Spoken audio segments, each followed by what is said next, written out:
तो जय हिंद भाइयों। तो कैसे हैं आप लोग? तो आई थिंक आप लोग बहुत अच्छे होंगे और आज न्यू ईयर 2023 आ गया है। तो चलिए इस मौके पर हम लोग शुरू करते हैं हमारी नया जर्नी। और इस जर्नी में आप लोगों का साथ बहुत ज़्यादा चाहिए। तो ये जो चैनल है ज़ीरो मैथ्स, ये चैनल का जो टारगेट क्या है? ये चैनल का टारगेट यही है कि जो लोग बिल्कुल भी ज़ीरो है, बिल्कुल भी कुछ भी नहीं है, उन लोगों के साथ हम मिलकर आगे बढ़ेंगे। चाहे आपका ड्रीम कौन सा भी हो, कोई भी स्टैंडर्ड में पढ़ते हो, आप स्कूल में हो, आप सीबीएसई बोर्ड में हो, आईसीएसई बोर्ड में हो, या फिर किसी भी स्टेट बोर्ड में हो, अगर आप कुछ भी कर रहे हो, अगर आप किसी गवर्नमेंट जॉब के लिए प्रिपरेशन कर रहे हो, वो चाहे एसएससी का एग्जाम हो सकता है, वो चाहे कोई डिफेंस का एग्जाम हो सकता है, एनडीए से लेकर सीडीएस तक, एफकट तक, कोई भी एग्जाम हो सकता है, हम लोग एक साथ मिलकर उस एग्जाम को क्लियर करेंगे। और उसके साथ साथ अगर आप किसी भी कॉलेज में पढ़ रहे हो, स्पेशली जो इंजीनियरिंग कॉलेज होता है, वहाँ पर आप किसी कैंपस इंटरव्यू के लिए अगर अपीयर हो रहे हो, तो इसीलिए चलिए शुरू करते हैं। और इसी चैनल से हम लोग पूरा मैथ को कवर करेंगे, किसी भी एग्जाम का मैथ्स कवर करेंगे। और आपका कुछ भी डाउट, कुछ भी अगर कन्फ्यूजन होगा तो प्लीज़ कमेंट सेक्शन पे आप कमेंट कीजिए, हम लोग ज़रूर आपको मदद करेंगे। और आज से शुरू करते हैं। तो आज हम ज़्यादा बात नहीं करेंगे, आज हम शुरू करेंगे हमारा पहला चैप्टर जो है रेशियो एंड प्रोपोर्शन। देखिए, अगर मैथ्स का कोई भी चैप्टर आपको करना है तो सबसे पहले उस चैप्टर का कॉन्सेप्ट आपको समझना सबसे ज़्यादा ज़रूरी होता है कि क्यों ये चैप्टर इतना इंपॉर्टेंट होता है। अगर आप किसी भी एग्जाम उठा लेंगे तो उस एग्जाम में रेशियो एंड प्रोपोर्शन से आपको एक ना एक क्वेश्चन देखने को मिलेगा ही, और एक से ज़्यादा भी क्वेश्चन मिल जाता है, क्योंकि ये चैप्टर बहुत ज़्यादा इंपॉर्टेंट होता है। तो सबसे पहले हमको समझना पड़ेगा कि रेशियो क्या है और प्रोपोर्शन क्या है। तो पहले रेशियो की बात करते हैं। तो रेशियो क्या होता है? रेशियो कुछ कंपैरिजन होता है। लगभग आप लोग और मैं, ये दोनों हम लोग बात कर रहे हैं, और कोई थर्ड बंदा आके बोल रहा है कि हम लोगों के बीच में जो एज होता है, उस एज का रिलेशन क्या होता है। तो आप बोल देंगे कि ये सपोज दो आदमी है, आदमी ए और आदमी बी।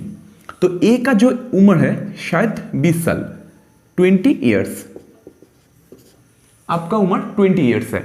और ये पर्सन बी जो मैं हूं, मेरा उम्र लगभग 45 साल, 45 ईयर्स। तो ये जो दो आदमी है 20 ईयर्स एंड 45 ईयर्स, तो हम लोग ऐसे ही हमारी उम्र नहीं बताएंगे, हमारा एज ऐसे ही नहीं बताएंगे। हम कैसे बताएंगे? हम दोनों ये जो उम्र है इसका कुछ रिलेशन बोलेंगे कि आपका उम्र और मेरा उम्र का रिलेशन क्या है। तो देखिए, हम लोग ये रेशियो को डिनोट करते एक साइन से, जिस साइन का कुछ ऐसा देखने को मिलता है, दो डॉट।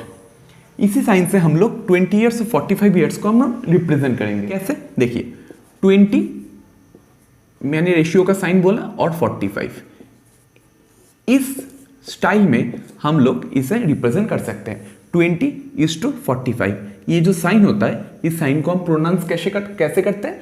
इस to.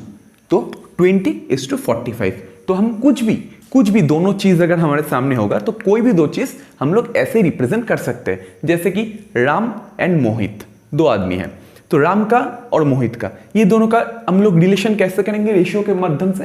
Ram is to Rohit, A is to B, X is to Y. ऐसे ही हम लोग किसी भी चीज में हम लोग रिलेशन में जो डिफरेंस होता है और जो कंपैरिजन होता है हम लोग ऐसे कर सकते हैं।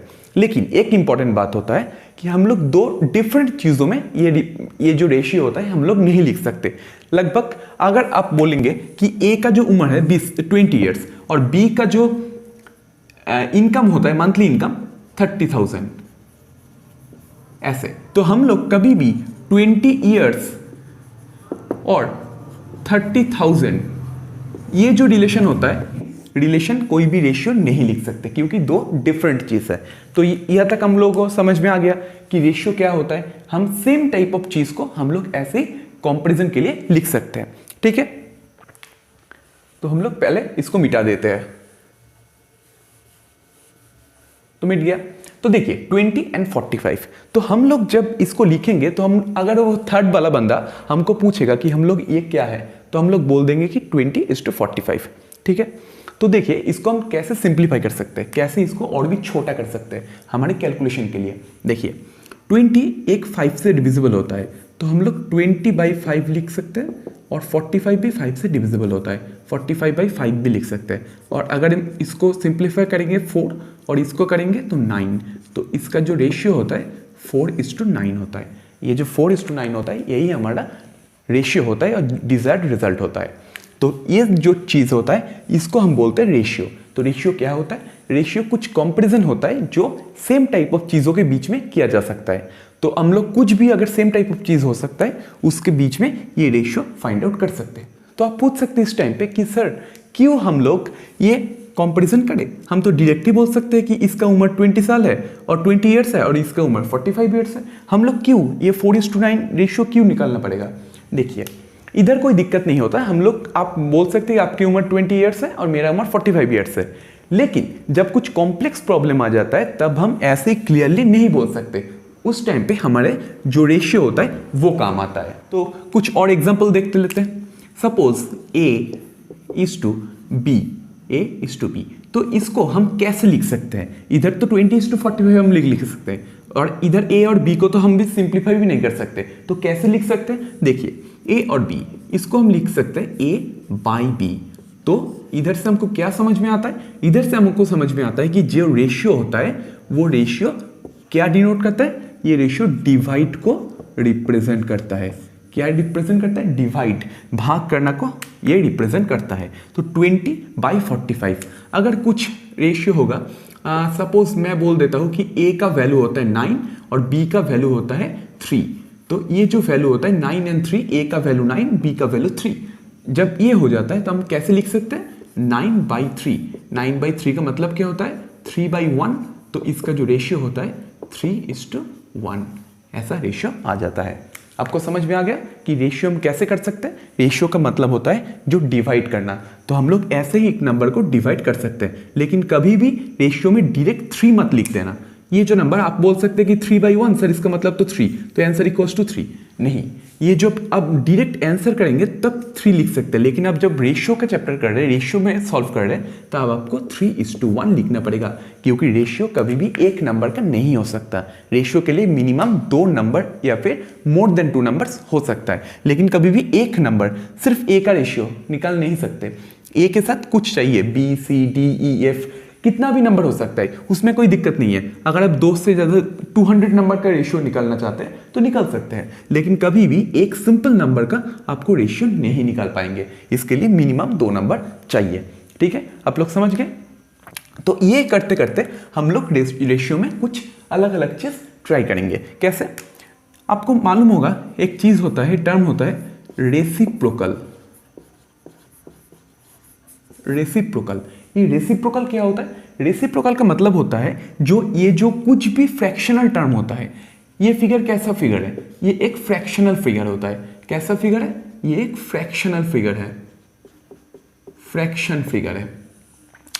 तो फ्रैक्शन फिगर मतलब क्या है? उधर हम कुछ और देख सकते हैं। कुछ फ्रैक्शनल फिगर होता है, कुछ डेसिमल फिगर होता है और भी बहुत ज्यादा होल नंबर होता है। ऐसे कुछ नंबर्स होते हैं।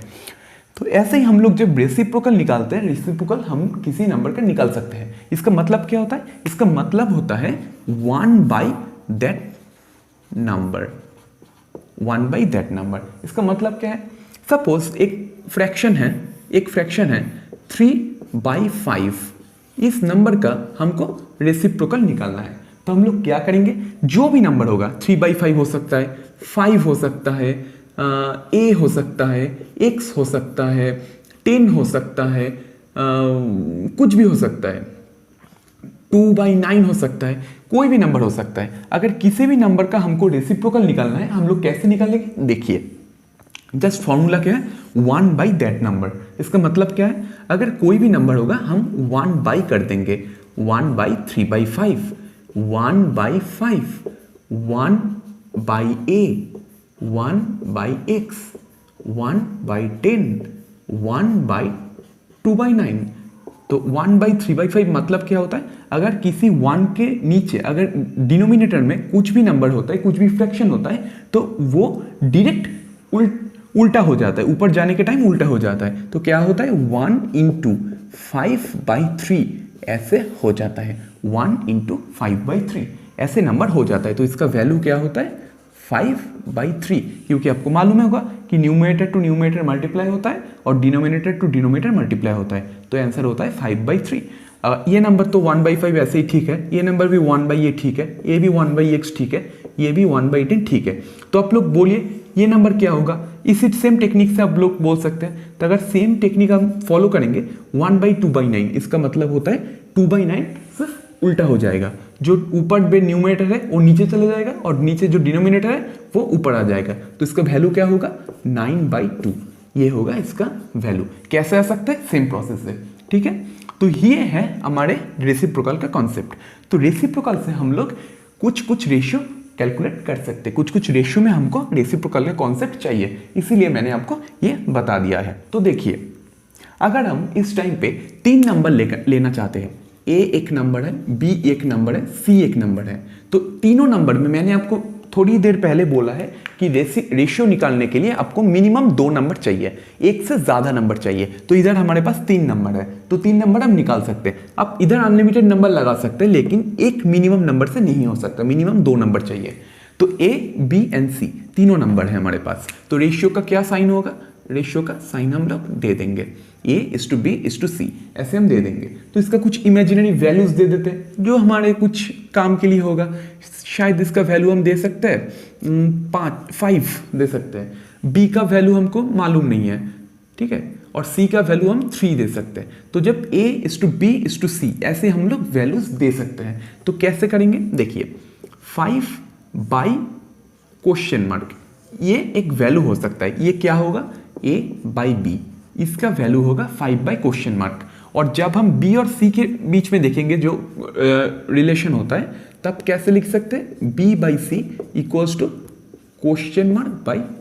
तो क्वेश्चन मार्क की जगह आप कुछ भी लिख सकते हैं, X, Y, Z कुछ भी लिख सकते हैं। और ऐसे ही हम लोग अगर A:C के बीच में देखना चाहते हैं तो कैसे लिख सकते हैं A/C, इसका वैल्यू हम कैसे लिख सकते हैं 5/3। तो आप लोग को मालूम पड़ रहा है कि कैसे हम लोग जो रेशियो का वैल्यूज दे सकते हैं, वो वैल्यू से हम लोग कैसे इक्वेशन को सॉल्व कर सकते हैं। अगर कुछ भी रिलेशन होगा तो हम ऐसे ही छोटा छोटा रिलेशन निकाल सकते हैं। अगर सपोज आपका ये पूरा रिलेशन दिया होगा कुछ क्वेश्चन में कि ए का वैल्यू 5, बी का वैल्यू कुछ, सी का वैल्यू कुछ, तो इधर से ए और सी का वैल्यू निकाल लीजिए। तो आप कैसे निकालेंगे, डायरेक्ट ए का वैल्यू पुट कर देंगे, डायरेक्ट सी का वैल्यू पुट कर देंगे, A/C 5/3। ऐसे ही कुछ भी छोटा छोटा करके कुछ भी आपको दे सकता है और आपको ऐसा निकालना हो सकता है, निकालना पड़ सकता है। तो ये कॉन्सेप्ट आपको समझना जरूरी होता है। देखिए 3 नंबर है हमारे पास, कैसे 3 नंबर है। सपोज ए एक वैल्यू है, बी एक वैल्यू है और सी एक वैल्यू है, ठीक है। ए का वैल्यू होगा 7, बी का वैल्यू होगा 3 और सी का वैल्यू होगा 5। तो A:B:C जिसका वैल्यू होगा 7:3:5, ऐसे एक इक्वेशन आपके सामने होगा। तो इधर से आपको बोलेगा, अगर क्वेश्चन में आया होगा कि क्वेश्चन में मांग रहा है कि ए का जो पर्टिकुलर वैल्यू होगा वो पर्टिकुलर वैल्यू कैसे होगा, तो आप लोग बोलेंगे कि सर ये कैसे सॉल्व करेंगे, हम तो किसी सिंगल नंबर का वैल्यू कैसे निकाल सकते हैं। हम इधर से इजीली बोल सकते हैं कि A/B अगर दिया होगा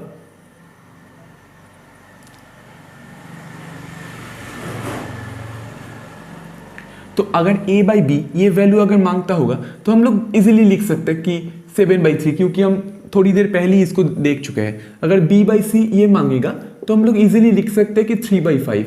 अगर A/C ऐसे वैल्यू मांगता होगा तो हम लोग लिख सकते हैं कि 3/5। अगर ऐसे कुछ भी दिया होगा तो हम लोग कर सकते हैं। लेकिन हम लोग सिंगल किसी वैल्यू का सिंगल किसी चीज का कैसे वैल्यू निकाल सकते हैं कि हुई ए का वैल्यू हम कैसे निकाल सकते हैं, बी का वैल्यू हम कैसे निकाल सकते हैं, सी का वैल्यू हम कैसे निकाल सकते हैं। हम निकाल सकते हैं, कैसे निकाल सकते हैं यही हम देखेंगे। देखिए जब हम इधर से, आप लोग इधर से ए का वैल्यू निकालेंगे, आप कैसे निकालेंगे। देखिए ए का जो वैल्यू है वो 7 है, तो न्यूमरेटर में हम 7 लिखेंगे और डिनोमिनेटर में हम क्या लिखेंगे, जो टोटल नंबर है उसका मल्टीप्लिकेशन। तो क्या होता है 7 + 3 + 5, इसका वैल्यू क्या होता है 7/7 + 3 10, 10 + 5 15। तो ए का वैल्यू क्या होता है 7/15। ऐसे ही हम बी का वैल्यू निकाल सकते हैं। बी का वैल्यू कितना होगा 3 का 7 + 3 + 5, तो इसका वैल्यू क्या होगा 3/15। ऐसे ही हम सी का वैल्यू निकाल सकते हैं, कैसे होगा 5/7 + 3 + 5, तो टोटल कितना होगा 5/15। इसको हम सिंप्लीफाई कर सकते हैं 1/3, दैट मीन्स 1/3, क्योंकि इधर इसको हम सिंप्लीफाई कर, ये नंबर को हम सिंप्लीफाई कर सकते हैं 1/5, तो इसका मतलब है 1/5। लेकिन ये नंबर को हम सिंप्लीफाई नहीं कर सकते। तो ये होता है ए का वैल्यू, ये होता है बी का वैल्यू, ये होता है सी का वैल्यू। ये इतना पार्ट हमको समझ में आ गया क्योंकि हम लोग सिंगल वैल्यू निकालना सीख गए हैं कि अगर एक इक्वेशन दिया होगा इधर से हम लोग कैसे किसी सिंगल नंबर का वैल्यू निकाल सकते हैं, ये हम लोग समझ चुके हैं। ए बी सी, तो सिंगल हम ए बी सी का वैल्यू कैसे निकाल सकते हैं। तो इधर से 3 नंबर की जगह अगर 5 6 7 8 10 12 नंबर भी होगा हम लोग ऐसे ही निकाल सकते हैं। सिर्फ उसका वैल्यू न्यूमरेटर में होगा और टोटल वैल्यू ऐड करके डिनोमिनेटर में होगा। एक अमाउंट होता है, सपोज 300 रुपीज एक अमाउंट है। इस अमाउंट को हमको ए बी और सी, 300 रुपीज को ए बी एंड सी इस तीनों के अंदर इक्वली डिवाइड करना पड़ेगा। तो हम लोग बोल सकते कि हाँ 100 रुपीज 100 रुपीज एंड 100 रुपीज ऐसे हम इक्वली डिवाइड कर देंगे, लेकिन नहीं, ऐसे हम लोग नहीं निकाल सकते। अगर बोलेगा कि ये 300 रुपीज को ये ए बी सी इन तीनों के अंदर हम लोग डिस्ट्रीब्यूट करेंगे, लेकिन कैसे डिस्ट्रीब्यूट करेंगे, देखिए इधर हम 5:3:2 ऐसे रेशियो में हम लोग इसको डिस्ट्रीब्यूट करेंगे कि A:B:3 5:3:2 ऐसे रेशियो में हम लोग 300 रुपीज को डिवाइड करेंगे। तो देखिए कैसे डिवाइड होता है। सबसे पहले A कितना होगा, A का वैल्यू कितना होगा हम निकाल लेंगे। A का वैल्यू कितना होगा 5/5 + 3 + 2 दैट मीन्स 5/10 ऐसा वैल्यू होगा। 5/10 का वैल्यू कितना होता है 1/2, ठीक है। ऐसे ही हम लोग B का वैल्यू निकाल लेंगे 3/5 + 3 + 2 सो 3/10 हो गया। और C का वैल्यू कितना होगा 2/5 + 3 + 2 दैट मीन्स 2/10 जिसका वैल्यू 1/5 भी आता है। तो 1/5 1/2 एंड 3/10 ये तीनों वैल्यू हमको मिल गया। तो ये 300 रुपीज जब हमको डिवाइड करना पड़ेगा, क्योंकि 300 रुपीज को इस रेशियो में हमको डिवाइड करना है, तो क्या करेंगे, ये जो टोटल अमाउंट होगा ये टोटल अमाउंट को हम लोग सिंगल अमाउंट से मल्टीप्लाई कर देंगे, क्योंकि ए का जो वैल्यू है वो हाफ होगा, बी का वैल्यू 3/10 और सी का वैल्यू 1/5। तो हम लोग कैसे करेंगे, इसके साथ हम लोग 300 मल्टीप्लाई करेंगे, इसके साथ हम 300 मल्टीप्लाई करेंगे और इसके साथ साथ हम 300 मल्टीप्लाई करेंगे। तो इसके साथ साथ अगर 300 मल्टीप्लाई करेंगे तो क्या होगा 2 से 150, तो ये इधर वैल्यू होगा 150, इधर क्या होगा 1010 कैंसिल आउट हो गया और 90, और इधर क्या होगा 5 से अगर करेंगे तो 60। तो क्या होगा देखिए A:B:C, ये कितना रेशियो था 5:3:2। ये जो रेशियो था, अगर इस रेशियो में हम लोग 300 रुपीज को डिवाइड करेंगे तो कितना होगा, ए को कितना मिलेगा, ए को मिलेगा 150 रुपीज, बी को कितना मिलेगा, बी को मिलेगा 90 रुपीज और सी को कितना मिलेगा 60 रुपीज। ये 3 अमाउंट में डिवाइड हो जाएगा। आप लोग ऐड करके देख सकते हैं कि 150 के साथ अगर 90 को ऐड करेंगे तो आंसर आएगा 240, 240 के साथ 60 ऐड करेंगे तो 300 रुपीज आंसर आ जाएगा। तो सबसे पहले हम फिर से एक बार रिकैप कर लेते हैं कि कैसे ये प्रॉब्लम हमने सॉल्व किया। तो देखिए ए बी एंड सी तीनों अमाउंट है 5:3:2, इस रेशियो में इस कुछ पैसों को डिवाइड करना होगा। कोई भी पैसा हो सकता है, कोई भी चीज भी हो सकता है, इस रेशियो में हमको डिवाइड करना पड़ेगा। तो हम लोग नहीं जानते कि किसको कितना मिलेगा, क्योंकि इक्वल अमाउंट नहीं होगा। तो हम लोग कैसे करेंगे, हम लोग सबसे पहले अगर कुछ रेशियो हमको दिया होगा तो हम लोग सिंगल अमाउंट निकाल सकते हैं कि ए को कितना मिलेगा, ए को कितना मिलेगा। मैंने आपको बोला कि जो ए का वैल्यू होता है वो न्यूमरेटर में होता है और एडिशन होता है डिनोमिनेटर में, बी का सेम, सी का सेम। तो ऐसे ही करते करते हमको मिल गया 1/2, 3/10 एंड 2/10, जिसका मतलब 1/5। तो ये तीनों वैल्यू हमको मिल गया। जब हमको तीनों वैल्यू इंडिविजुअली मिल जाता है तब क्या करते हैं, जो टोटल अमाउंट जिसको डिवाइड करना होता है इसको हम लोग ऐसे ही मल्टीप्लाई कर देते हैं।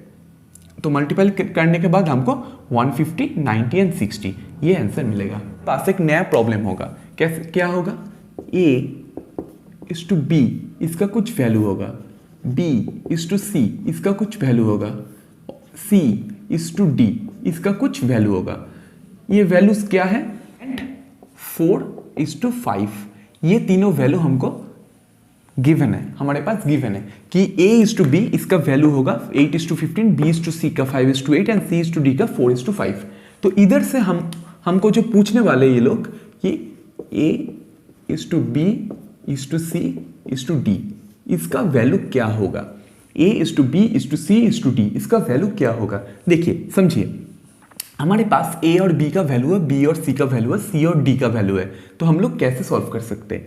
सबसे पहले देखिए, इधर हमारे पास जो सबसे ज़्यादा प्रॉब्लम होता है वो क्या होता है कि सब जगह वैल्यू डिफरेंट होता है। क्योंकि इधर कौन सा, सबसे पहले देखेंगे कि कौन सा नंबर है और कौन सा चीज़ है जो रिपीटेड है। रिपीटेड का मतलब जो 2 बार 3 बार होगा। तो देखिए B 2 बार है, C 2 बार है और A और D सिंगल टाइम्स है। तो A और D को हमारे कोई दिक्कत नहीं है क्योंकि वो 1 बार है। जो 2 बार है उसमें हमको दिक्कत आ जाता है। तो दिक्कत कौन से नंबर पे? B पे और C पे, क्योंकि ये 2 टाइम्स है। तो देखिए इधर B का वैल्यू है 15 और इधर B का वैल्यू है 5। इधर B का वैल्यू है 15, इधर B का वैल्यू है 5। सेम एज इधर C का वैल्यू है 8, इधर C का वैल्यू है 4। तो ये हमको दिक्कत दे सकता है। तो जब ये हमको दिक्कत दे सकता है तब हम क्या करेंगे? देखिए हम लोग क्या करेंगे, हम लोग इस वैल्यू को सेम करना पड़ेगा। तो जो चीज़ डिफरेंट है उसको हमको सेम वैल्यू में लाना पड़ेगा। सेम वैल्यू में हमको लाना पड़ेगा। कैसे हम लोग सेम वैल्यू में आ सकते हैं? देखिए अगर इस इक्वेशन को हम 3 से मल्टीप्लाई कर देंगे, 5 को 3 से मल्टीप्लाई कर देंगे तो 15 आ जाएगा। ठीक है, 15 आ जाएगा तो 15 आ जाएगा, सेम हो जाएगा। लेकिन देखिए अगर 8 को हम 3 से मल्टीप्लाई करेंगे तो कितना आ जाएगा? 24, सेम एज 24। लेकिन इधर क्या वैल्यू 24 है? इधर वैल्यू 24 नहीं है, इधर 4 है। तो हमको C को भी चेंज करना पड़ेगा सेम।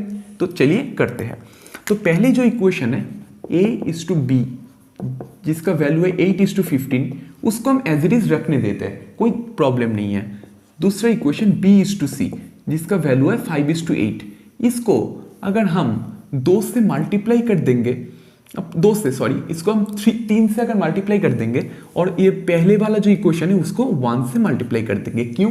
मैंने आपको बताया कि 15 वैल्यू को हमको सेम करना होगा क्योंकि B का 2 जगह 2 डिफरेंट वैल्यू नहीं हो सकता। आपका उम्र आज 15 साल है और कल 20 साल हो जाएगा, ऐसा तो नहीं हो सकता। आज सुबह आपका उम्र 15 साल है और शाम तक आपका उम्र 20 साल हो गया, ऐसा तो कभी भी नहीं हो सकता।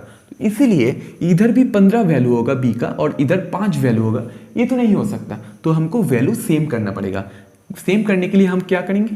3 से मल्टीप्लाई कर देंगे और जब 5 को 3 से मल्टीप्लाई कर देंगे वो मल्टीप्लाई 8 से भी होगा, 8 से भी वो मल्टीप्लाई होगा। तो इसको 1 से और इसको 3 से हम लोग मल्टीप्लाई कर देंगे। तो इसका वैल्यू क्या होगा? 8:15 सेम एज प्रीवियस वन। और इसका वैल्यू कितना होगा? 5 3 से 15 और 3 8 × 3 24। तो 15:24 ये वैल्यू हमको मिल गया। देखिए अभी C:D इसका वैल्यू कितना है? 4:5। तो इधर भी same as previous problem, C का वैल्यू कितना है? 24, इधर C का वैल्यू है 4। तो ये भी नहीं हो सकता। इसको हम क्या करेंगे? इसको हम 4 को 24 करने के लिए क्या करना पड़ेगा? 6 से मल्टीप्लाई करना पड़ेगा। तो इसको हम फिर से 6 से मल्टीप्लाई करेंगे। तो 6 से मल्टीप्लाई करेंगे तो 6 × 4 कितना होगा? 24 एंड 5 × 6 कितना होगा? 30। तो देखिए इधर भी 15 वैल्यू सेम होगा, इधर भी 15 वैल्यू सेम हो गया, इधर भी 24 सेम हो गया, इधर भी 24 सेम हो गया। तो 8 और 30 तो हमको कोई दिक्कत नहीं है। तो हमारा जो टोटल प्रॉब्लम था वो प्रॉब्लम सॉल्व हो चुका है। तो वो प्रॉब्लम सॉल्व हो चुका है। हम लोग कैसे आंसर लिख सकते हैं? देखिए A:B:C:D इसको हम कैसे कर सकते हैं? 8:15:24:30 ऐसे हम लोग सॉल्व कर सकते हैं। 8:15:24:30। तो देखिए हमारा जो प्रॉब्लम है वो प्रॉब्लम सॉल्व हो चुका है। इधर से जो प्रॉब्लम था वो प्रॉब्लम सॉल्व हो चुका है। A:B:C:D का वैल्यू हमको मालूम पड़ गया है। तो कोई दिक्कत, कोई परेशानी कुछ भी नहीं है। तो अभी हमको फोकस करना है प्रोपोर्शन पर। तो प्रोपोर्शन क्या है? देखिए जब अब रेशियो आपने पढ़ लिया, क्योंकि 5:2 एक रेशियो है, 5:2 ये रेशियो आपने पढ़ लिया है। तो छोड़िए, इसको छोड़िए। देखिए एक रेशियो आपने पढ़ा है A:B, ये एक रेशियो है। इसका मतलब क्या है? ए का जो वैल्यू है और बी का जो वैल्यू है उन दोनों के बीच में जो कंपैरिजन होता है वो हमने कैसे लिखा है, A:B। और एक प्रॉब्लम हमने लिखा है C:D। तो ये क्या है, ये और एक रेशियो है जिसका वैल्यू है C का कुछ वैल्यू है और D का कुछ वैल्यू है। ये दोनों के बीच में जो रिलेशन है वो रिलेशन को हम C:D इस रेशियो में हम लिख चुके हैं। तो ये क्या है, ये एक रेशियो है। ये क्या है, ये और एक रेशियो है। तो प्रोपोर्शन क्या बोलता है, प्रोपोर्शन का जो डेफिनेशन होता है वो क्या बोलता है, the proportion is the relation between two different type of ratio in a complex manner. That means जो डिफरेंट टाइप ऑफ रेशियोज होता है वो डिफरेंट टाइप रेशियो के बीच में जो रिलेशन होता है, ये एक अलग रेशियो है, ये एक अलग रेशियो है, इन दोनों के बीच में जो रिलेशन होता है उस रिलेशन को हम लोग बोलेंगे प्रोपोर्शन। उस रिलेशन को हम बोलेंगे प्रोपोर्शन। तो हम लोग कैसे बोलेंगे, तो देखिए रेशियो में दो डिफरेंट नंबर के बीच में रिलेशन होता है, दो डिफरेंट नंबर उसके बीच में रिलेशन को बोलते हैं रेशियो। और ऐसे ही दो रेशियो के बीच में जब रिलेशन होता है उसको हम बोलेंगे प्रोपोर्शन। कैसे बोलेंगे, देखिए A and B, C and D, ये एक रेशियो है, ये एक रेशियो है। जब इन दोनों नंबर के बीच में हम लोग ऐसे करके दो रेशियो का डॉट दे देंगे तब हो जाता है प्रोपोर्शन। क्या होगा, ऐसे ऐसे। जब डबल इस टू हो जाएगा इसको हम बोलेंगे रेशियो, तो इसको हम बोलेंगे प्रोपोर्शन। तो रेशियो में क्या होता है, रेशियो में एक सिंगल इस टू होता है, दो सिंगल डॉट होता है। और प्रोपोर्शन में क्या होता है, ऐसे 4 जीरो होता है। तो रेशियो में 2 पॉइंट होता है, प्रोपोर्शन में 4 होता है क्योंकि डबल होता है। यही है प्रोपोर्शन का कॉन्सेप्ट। तो कुछ मैथमेटिकल सॉल्यूशन के बारे में बातचीत करेंगे तो कॉन्सेप्ट और भी खुलेगा। तो चलिए देख लेते हैं। A:B A:B C:D। इसका मतलब क्या है, इसका मतलब है देखिए मैंने आपको ऑलरेडी बोल चुका हूं मैं कि इस टू का मतलब होता है डिवाइड करना। मैं प्रीवियस पार्ट में बोल चुका ऑलरेडी। तो A और B के बीच में जो इस टू होता है उसका मतलब होता है A/B, ओके। एंड C:D का मतलब होता है C/D। तो ये जो डबल इस टू है इसका मतलब क्या है, इसका मतलब होता है इक्वल्स टू, कि ये जो रेशियो है और ये जो रेशियो है ये दोनों रेशियो बिल्कुल समान है, ये दो रेशियो बिल्कुल इक्वल है। ऐसे ही हम लोग सॉल्व कर सकते हैं, ठीक है। तो चलिए कुछ प्रॉब्लम्स देख लेते हैं। अगर देखिए A:B B:C ऐसे हो गया तो इधर से हम लोग कैसे बोल सकते हैं कि A/B इक्वल्स टू B/C। जब ऐसे हम लोग बोल सकते हैं तो हम बोल सकते हैं कि B² क्रॉस मल्टीप्लिकेशन करके इक्वल्स टू AC, हम लोग ऐसे बोल सकते हैं। तब हम जैसे ऐसे ही बोल सकते हैं तो इधर से हम B का जो वैल्यू भी निकाल सकते हैं √AC, ऐसे हम लोग निकाल सकते हैं। तो इधर से हम क्या बोल सकते हैं, इधर से हम बोल सकते हैं कि C is the third proportion of A and B। C is the third proportion of A and B। तो ऐसे ही हम लोग अगर ऐसे कुछ कर सकते हैं A:B C:D, तो इधर से भी हम लोग बोल सकते हैं A/B इक्वल्स टू C/D। तो इधर से हम लोग क्या कर सकते हैं, AD इक्वल्स टू BC, ऐसे हम लोग लिख सकते हैं। तो ये कुछ फंडामेंटल फिगर्स होता है जो हमको जानना पड़ेगा। और इधर से हम लोग बोल सकते हैं D is the fourth proportion of A, B and C। C is the third proportion of A and B। ऐसे ही हम लोग कर सकते हैं क्योंकि देखिए C जो नंबर है वो थर्ड नंबर पे आता है, A, B 2 C third. So C is the third proportion of A and B। D is the fourth proportion of A, B and C। सो ऐसे हम लोग बोल सकते हैं कि कौन सा थर्ड प्रोपोर्शन होता है, कौन सा फोर्थ प्रोपोर्शन होता है, ऐसे हम लोग क्लियरली मेंशन कर सकते हैं, ठीक है। तो इधर एक बहुत ही फंडामेंटल जो क्वेश्चन आता है वो होता है मीन प्रोपोर्शन क्या होता है, वो होता है मीन प्रोपोर्शन क्या होता है। मीन प्रोपोर्शन के लिए हमको जानना पड़ेगा कि मीन प्रोपोर्शन का कॉन्सेप्ट क्या होता है। Between mean proportion between mean proportion, आपको क्वेश्चन आएगा mean proportion between A and B, इन दोनों के नंबर के बीच में मीन प्रोपोर्शन क्या होगा। तो हम लोग कैसे सॉल्व करेंगे, देखिए A एंड B इस दोनों के नंबर के बीच में अगर मीन प्रोपोर्शन को आपको निकालना पड़ेगा तो हम लोग कैसे सॉल्व करेंगे। देखिए a:x, ये आपको ले लेना पड़ेगा कि a का वैल्यू x के बराबर है, x के साथ a का कुछ रिलेशन है, और उसके साथ साथ x रिलेशन टू b, ऐसे हमको ले लेना पड़ेगा, क्योंकि a और b के बीच में, देखिए बिटवीन टर्म होता है, b के a और b के बीच में हमको मीन प्रोपोर्शन को निकालना पड़ेगा। तो अगर मीन प्रोपोर्शन को हमको निकालना पड़ेगा, मीन प्रोपोर्शन को, तो हमको ऐसे इस कॉन्सेप्ट को यूज करना पड़ेगा। तो क्या हम लोग करेंगे, हम लोग करेंगे a/x इक्वल्स टू x/b। तो ऐसे हम लोग x² इक्वल्स टू ab लिख सकते हैं, और x का वैल्यू √ab लिख सकते हैं। तो हमेशा जानिए कि अगर कुछ दो नंबर है, उस दोनों नंबर के बीच में हमको मीन प्रोपोर्शन निकालना पड़ेगा, तो उसका वैल्यू होगा √that both number and multiplication.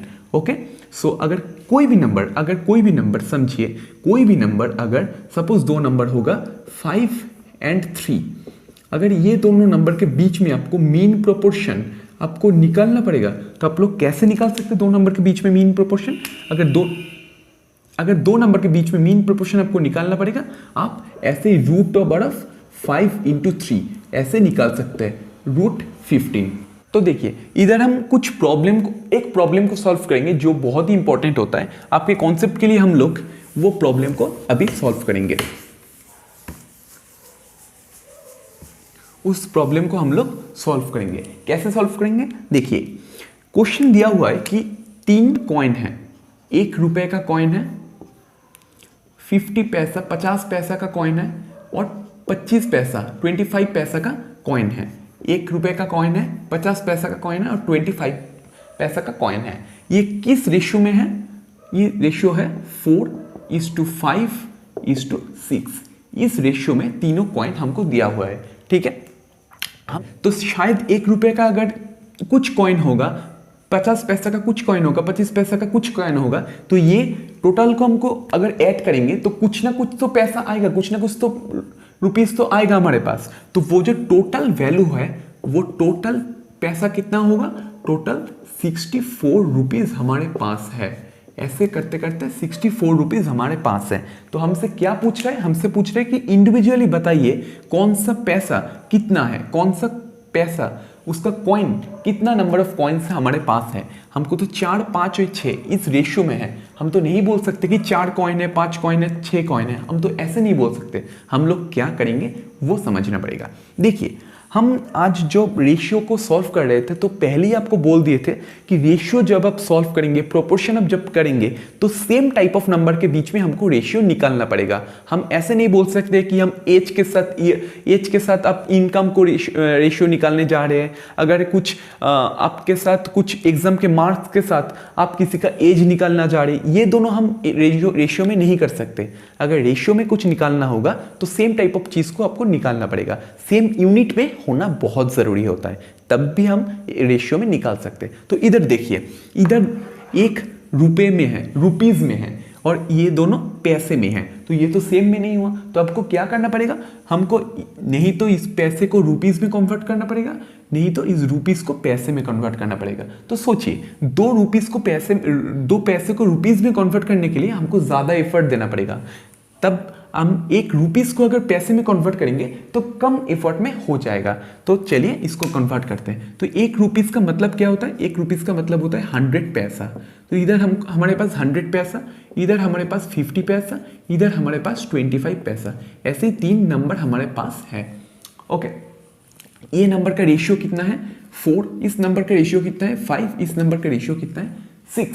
ठीक है, ये तीनों नंबर हमारे पास है। तो चलिए इसको सॉल्व कैसे करेंगे? तो आप मान लीजिए ये 4 का नंबर है आपके पास, 4x नंबर ऑफ कॉइन्स आपके पास है। यहाँ पर 5x नंबर ऑफ कॉइन आपके पास है, इधर 6x नंबर ऑफ कॉइन आपके पास है।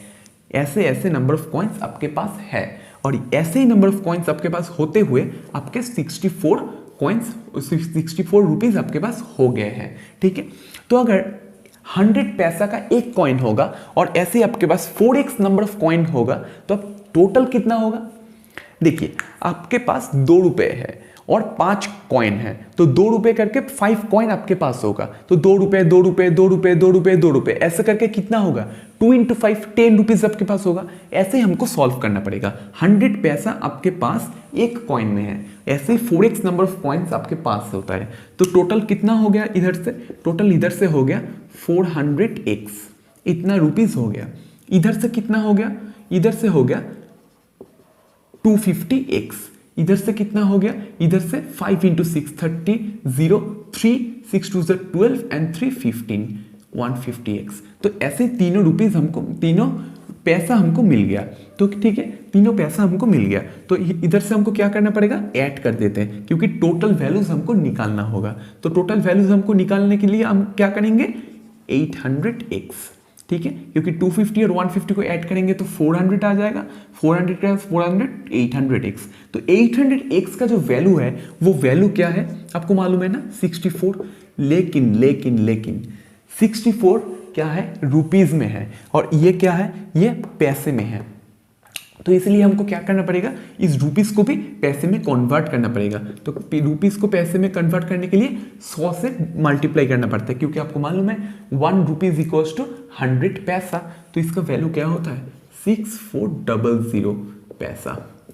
तो इधर से हम x का वैल्यू निकाल सकते हैं, 6400 डिवाइडेड बाई 800, 0 0 0 0 कैंसिल आउट करके 64/8, इसका वैल्यू 8।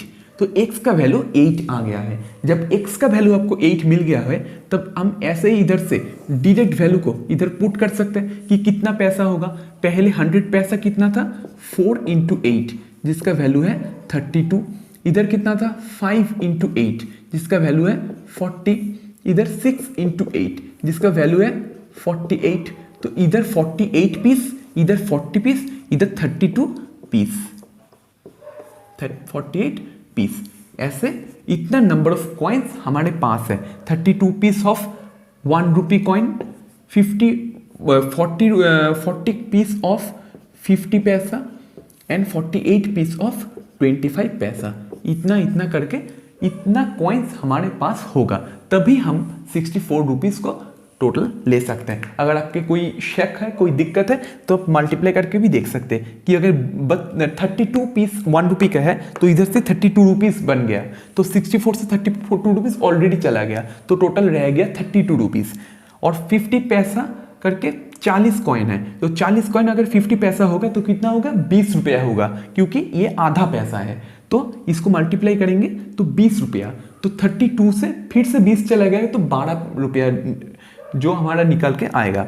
और 25 और 48 का मल्टीप्लाई करेंगे तो 12 रुपये ही आएगा। और आप चाहे तो करके फिर से देख सकते हैं। तो ऐसे ही हम लोग कुछ रेशियो एंड प्रोपोर्शन का कॉन्सेप्ट लेकर हम लोग ऐसे कोई भी प्रॉब्लम, कोई भी दिक्कत आएगा तो हम सॉल्व कर सकते हैं। तो दोस्तों आज हम लोग ये पूरा चैप्टर को कंप्लीट कर चुके हैं। रेशियो क्या होता है, प्रोपोर्शन क्या होता है, वो हम लोग समझ चुके हैं। आपको कोई भी अगर दिक्कत होगा तो प्लीज़ कमेंट बॉक्स में उसका इस्तेमाल कीजिए। आपका जो कमेंट है, आपका जो डाउट होगा उसको रेज कीजिए, हम लोग ज़रूर उसका सॉल्व करके आपको भेज देंगे, या फिर नेक्स्ट वीडियो में हम लोग सॉल्व करके दे देंगे। और इसका जो नेक्स्ट वीडियो आएगा उस वीडियो में हम लोग कुछ PYQs जो प्रीवियस ईयर क्वेश्चन होता है वो PYQs हम लोग सॉल्व करेंगे।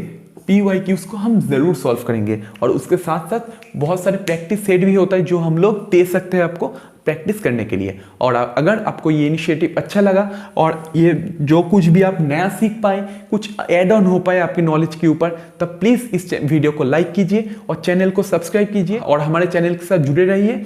और आपसे मिलते हैं कल इसी टॉपिक के ऊपर और एक नया कुछ ऐड ऑन करके। और आपको अगर कुछ शॉर्ट ट्रिक्स सीखना है, कुछ कॉन्सेप्ट के साथ साथ शॉर्ट ट्रिक्स भी सीखना है, क्योंकि एग्जाम में टाइम बहुत लिमिटेड होता है, तो उस टाइम पे आप सॉल्व करने के लिए मैं नेक्स्ट टाइम जो नेक्स्ट वीडियो होगा उसमें आपको कुछ शॉर्ट ट्रिक्स के बारे में भी बोल देंगे। तो ये प्रैक्टिस कर सकते हैं आप, ये स्क्रीनशॉट ले सकते हैं, कुछ भी कर सकते हैं और प्रैक्टिस कीजिए। आपसे मिलते हैं नेक्स्ट दिन, तब तक के लिए जय हिंद, जय भारत, बाय बाय।